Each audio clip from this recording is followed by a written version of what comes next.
Congratulations, Davao, for choosing the right people to lead your city. Congratulations, Davao, for being forward thinkers and that you are so proactive. Galing of the kapsi. Katawan ng Sir Bong. Thank you, Davao, for setting an example to the entire Philippines how important it is to engage in sustainable practices.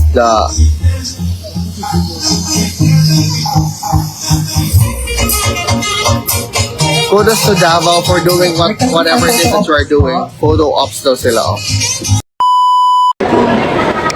Shout out us Reaction Vlog YouTube channel. Please like and subscribe. Mabuhay kayo. So we are here, mga kababayan. This is how they do the Good afternoon, everyone. I'm groundbreaking Carly event. Alarcon, your host for today's significant event, the construction of CDRRMO Emergency Operations Center Phase 1, the groundbreaking ceremony. To officially begin, I would like to request everyone to please stand for the invocation and the singing of our national anthem.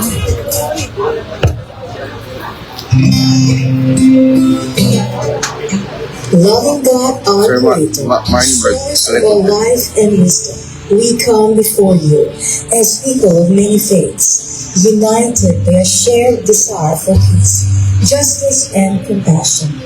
Guide us to see beyond our differences, to find strength in our shared humanity, so that we may live in harmony as brothers and sisters. Help us work together for the good of all people, to care for the earth, to protect your creation, and to be instruments of your love in our world. In our diversity, may we find unity. In our differences, may we find respect. And in our shared journey, may we find you. Amen.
Please be seated. Before we proceed, it is an honor to acknowledge the presence of the distinguished individuals who are driving this vital project. Your presence today signifies your unwavering support and commitment to our city's progress. Allow me to recognize our esteemed Acting City Mayor, Honorable Sebastian Z. Duterte.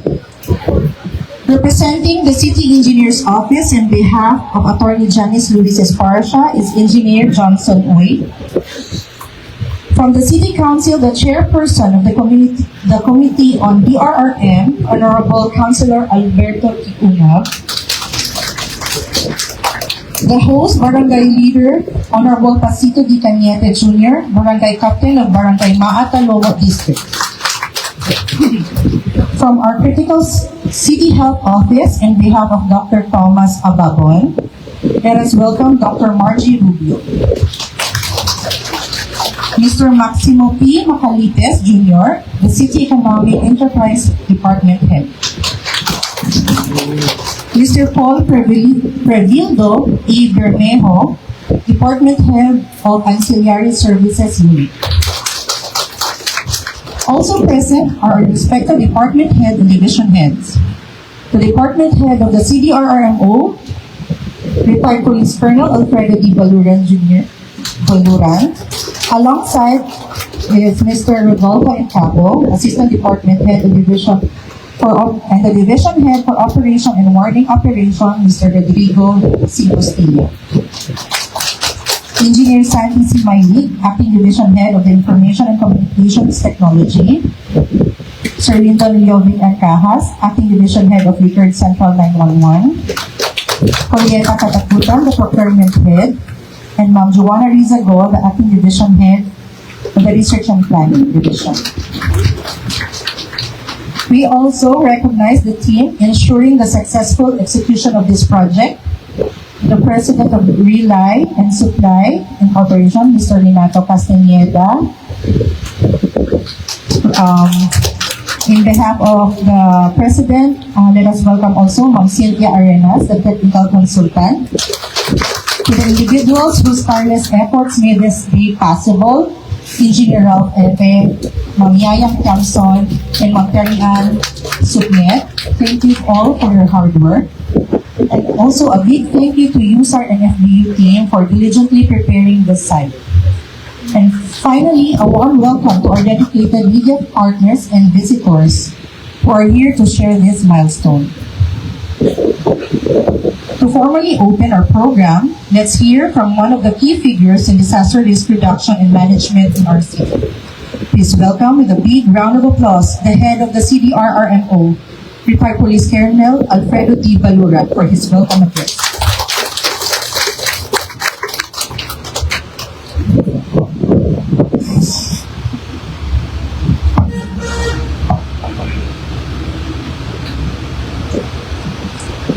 Mayroon ako sa tanan. First, please allow me to welcome each and every one of us, no? Especially to the visitors coming from different areas. May visitors tayo dito coming from Ato Libay, no? So, on behalf of the City Disaster Risk Reduction and Management Office, it is my honor and great pleasure to welcome all of you to today's groundbreaking ceremony for the CDRRMO motor pool facilities. This is a vital step forward in the city government of Davao, continuing efforts to strengthen our city's preparedness for response and resilience against disasters and emergencies. So we are honored also to have with us this afternoon the chairpersons of the city disasters risk management office for as a city council, no? Si chairperson Honorable Isidro, Alberto Ongao, representing our city mayor. Honorable Ongao has been a strong legislative partner in our city's ongoing efforts to strengthen disaster governance, paving the way to formulate responsive and forward-looking local policies addressing disaster management. Maraming salamat, sir. Very nice event. Your very active participation, especially the formulating of the policies pertaining to disaster preparedness. We likewise extend our appreciation to our partners who work in hand with CDRRMO, materializing the contributing to the success of this project. The City Engineer's Office, represented by Engineer Huy, and our co-implementing, and also for the, from the Auxiliary Service Office, Sir Paul, who is also an active partner during our responses. And of course, the City Economic Enterprise, Sir Maki Macalipes, and City Information Office, headed by Sir Harvey Latixi, So basically, guys, and of course, the Barangay Council of Baak, headed by Barangay Captain it all Puno boils Barangay, down to Patito Kanyeti. Mayong hapon. the commitment of the city for risk And disaster our partners preparedness. from the Relay Construction and Supply, Preparedness. So, ang ganda. headed by Mama Arenas,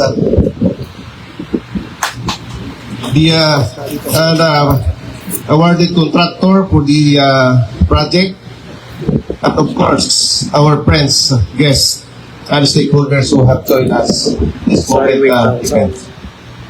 Today's groundbreaking ceremony marks the second phase of the three-part development initiative under the city government of Davao, envisioned to establish a comprehensive CDRMO complex. Way back last year, we have also groundbreak the first phase, which is the constructions of the Malagos warehouse, which is also a crucial logistics and storage hub for emergency assets of relief goods. Now, this motor pool facility in Barangay Maa represent the second phase, designed to be a central hub for operational vehicles, heavy equipment, and other lifeline resources for a vital disaster response and recovery operations across the city. Once the integration plan are finalized, we will move to the third final phase, which is the constructions of the CDRMO Emergency Operation Complex, envisioned to become the city's operations and communication hub in times of disasters. Dito pa rin yan, within this compound, itatayo yung ating Emergency Operations Center. Now, this project with a total cost of 104,660,000, funded under the city local disaster risk reduction and management funds and trust funds 2024. So this initiative is clear reflection of Davao City's commitment to good governance, preparedness, and sustainable resilience. What we are building here today is more than infrastructure. It is a system readiness and collaboration, ensuring that when disasters strike, the city of Davao will always stand ready to respond, Correct. recover, and rise stronger. Correct. As we turn the soil today, we're not just starting constructions. We are setting things in motion for stronger operations and better service delivery. This project moves us closer to a future where preparedness is built into every systems and response becomes faster, smarter, and more coordinated. Daghang salamat. And of course, sa itong mga bisita who are here today, wala na akong acknowledge before my message. Everybody are welcome in this activity. Thanks, salamat.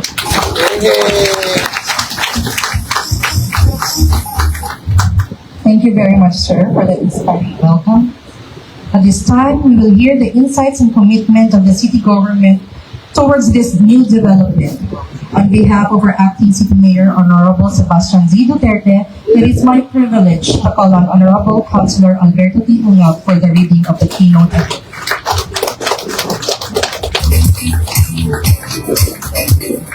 Due to prior commitments, acting city mayor Bastian Duterte is not around, so this councilor will read his message. Maayong adlaw kanyang tanan. The city government of Davao extends its greetings to all our fellow workers from the government, valued partners, stakeholders, and esteemed guests in today's groundbreaking ceremony of the Emergency Operations Center Phase 1. The city government remains committed to prioritizing disaster risk reduction and mitigation for the safety of our communities. Over the years, we continue to strengthen our collective efforts to expand the scope of disaster resiliency, promote effective programs and strategies, and enhance multi-sectoral coordination in disaster responsiveness. Mitigating the impacts of disasters in our community is our shared responsibility. As such, it is imperative that we further advance disaster preparedness and response as we acknowledge our own vulnerabilities to natural calamities and disasters.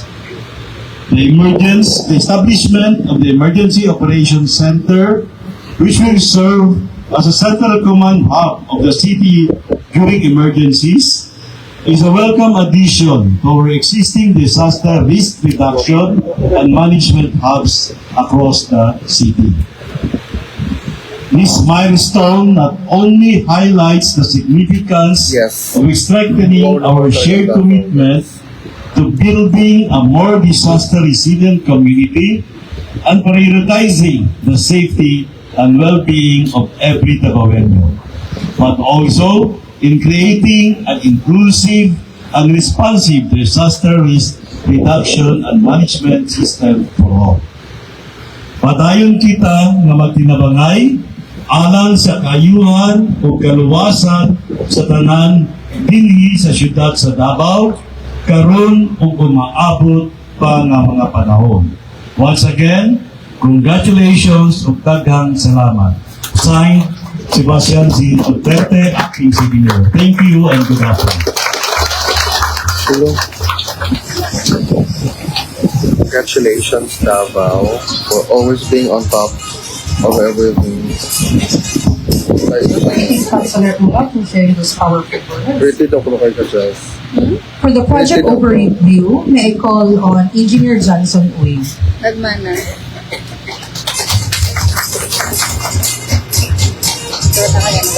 Good afternoon to the distinguished guests, local government officials, partners in public service, members of the community, ladies and gentlemen.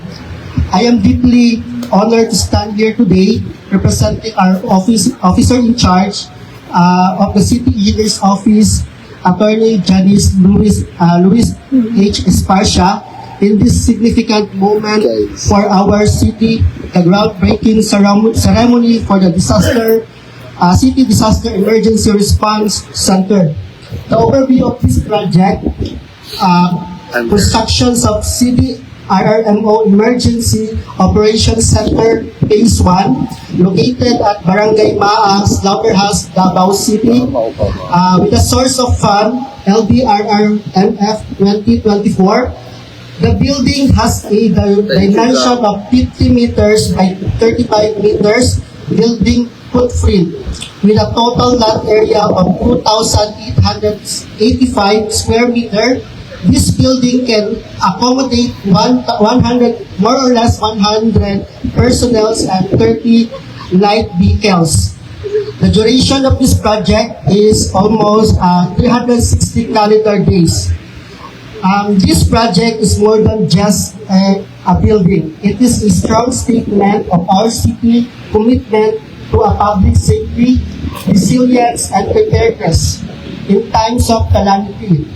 We know that disaster, whether natural or man-made, strike without warning, but with foresight, planning, and unity, we can ensure that our people are protected, that our response is swift and recovery and made possible.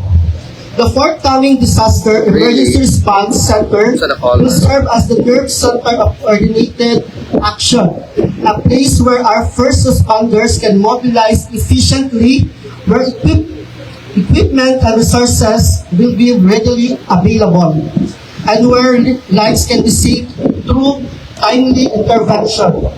On behalf of Attorneys Janice Luis H. Esparcia and the City Engineer's Office, I wish to thank our local government leaders, partners, agency, and all stakeholders for supporting this vital project. We also acknowledge the dedication of our engineering team, architects, and construction workers who will be soon turn this vision into reality. We made this groundbreaking symbolize not only the start of the construction, but also the strengthening of our collective will to protect and serve every citizen in times of trial. Let us work together, with determination because disaster preparedness is not a choice, it is a responsibility we owe to our people and future generation. Mabuhay and thank you. Thank you, Engineer Uy. We now come to the most anticipated part of our ceremony, the moment that symbolizes the official start of construction, the laying of the time capsule. May I request the following officials to please come forward and proceed to the designated area for the symbolic event. Sir? Ako nagilid.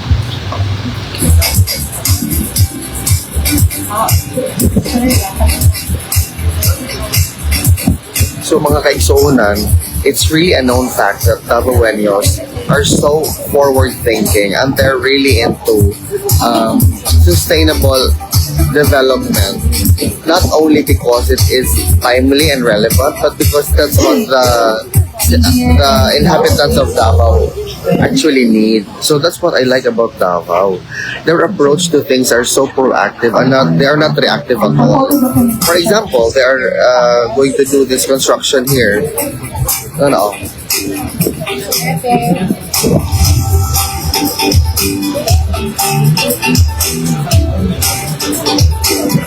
Si Boss May I Mel, request guys. the other officials from Relay to please come forward. Wala si Boss Mel, guys.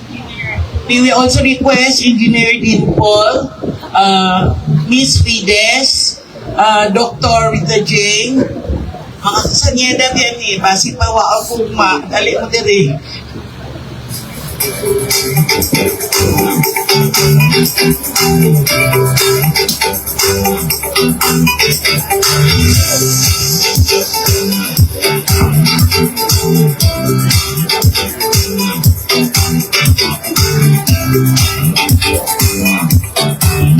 Moreno na ako, guys.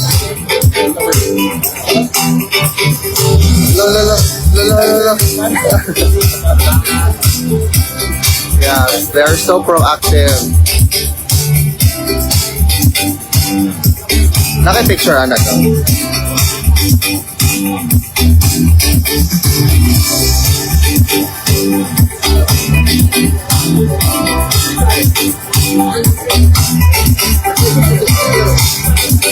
Maraming tao dito.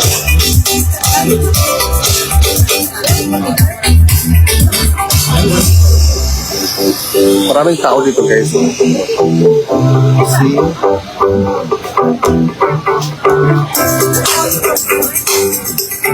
Maraming tao dito. Hello, ma'am. Of course, ma'am.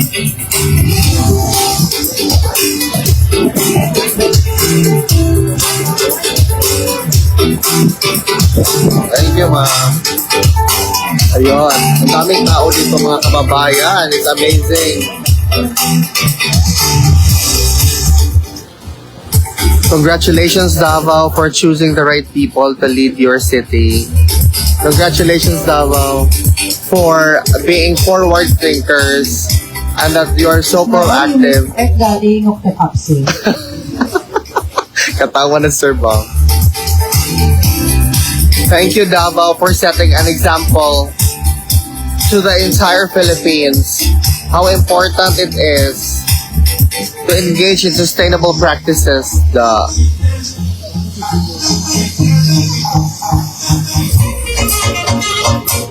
Kudos to Davao for doing whatever it is that you are doing. Photo ops daw sila. Oh. Sir, hello. Hello, gwapo lagi kayo, sir. Sir, One more. hello. Lucky lagi kayo, sir. About si Ron ka, sir. Sayo sabi ka. Sayo sa kadalibing. Hindi na naman yung makalimutan.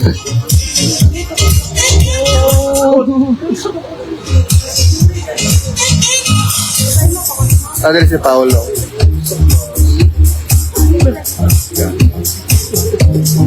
Ate Joey.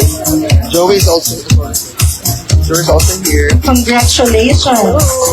And this is the start of our Oh, hello lang. building of our construction of our Otrupon of CDRRMO. So it's the start of something new.